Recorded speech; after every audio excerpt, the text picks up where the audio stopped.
મિત્રો નમસ્કાર, જય માતાજી. કેમ છો? મજામાં? હું છું અર્જુન ઠાકોર. હાથ જોડી તમારી વિનંતી કરું છું. રાજસ્થાનમાં ઠાકોર સમાજ છે એમ કે યુવા હોય કે મોટા વડીલો હોય, બધાને કહું, હોળીનો તહેવાર છે, તમે ધ્યાનમાં રહેજો. વાહન ચલાવતા હોય એટલે ગાડી બાઇક કાંઈ બી ચલાવતા હોય ધીરે ચલાવજો. અને બીજું કે તમે હોળીના દિવસે આપણી સમાજમાં શું કે ઘણા બધા ભાઈઓ છે યુવા મિત્રો જે દારૂ પીતા હોય, દારૂ પીને કે હોળીના દિવસે તો 800નો પીવો છે ને 1000નો પીવો છે, તો એ શરત ઉપર ના જવાય. એ શરત ઉપર જતા રહેતા તમે પણ જતા રહેશો દુનિયા છોડીને. તો ધીરે ધીરે આપણે દારૂ છોડવાની જરૂરી છે. તો હોળીના તહેવારમાં મિત્રો એ દારૂ ન પીતા અને 1000 રૂપિયાનું સરસ ખાવાનું લાવશો ને પનીરની બીજી સબ્જી, તો તમારો પરિવાર ખુશ થશે.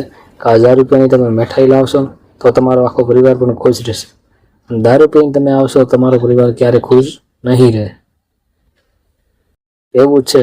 સડાવા વાળા તો ઘણા સડાવે કે બોલે કે હું હોળીનો 2000નો પીવું હોળીના દિવસે, બોલે કે હું હોળીનો 3000નો પીવું, બોલે કે હું 1500નો પીવું. પીતા પીતા જતા રહેશો, ખબર નહીં પડે કે આ ભાઈ જતો રહ્યો. પીતો તો જતો રહ્યો, બીજું તો શું. પછી કોણ કોશિશ કરે કે કેવી રીતે મર્યો. દારૂમાં ભલે કાવતરો કરીને મારે તો પછી એમ આવે કે તો દારૂ પીને મરી જાય અને કેને કોઈ નહીં કર્યું આખે મરી દારૂ પીને. દારૂ પીવા વાળાને મારે ને તે માથે કોઈ થાય નહીં. હોળીના તહેવારમાં કોઈ દારૂ પીતા નહીં. મિત્રો ધીરજ રાખવી જરૂરી છે. ધીરે ધીરે તમે વ્યસન છોડો. સમાજ ક્યાં રસ્તે જાય છે, આપણે ક્યાં રસ્તે લઈ જવાની જરૂર છે. જાગૃત બનવું જરૂરી છે. હજી તો તમને ખબર નથી કે કેવું કળજુગ આવવાનું.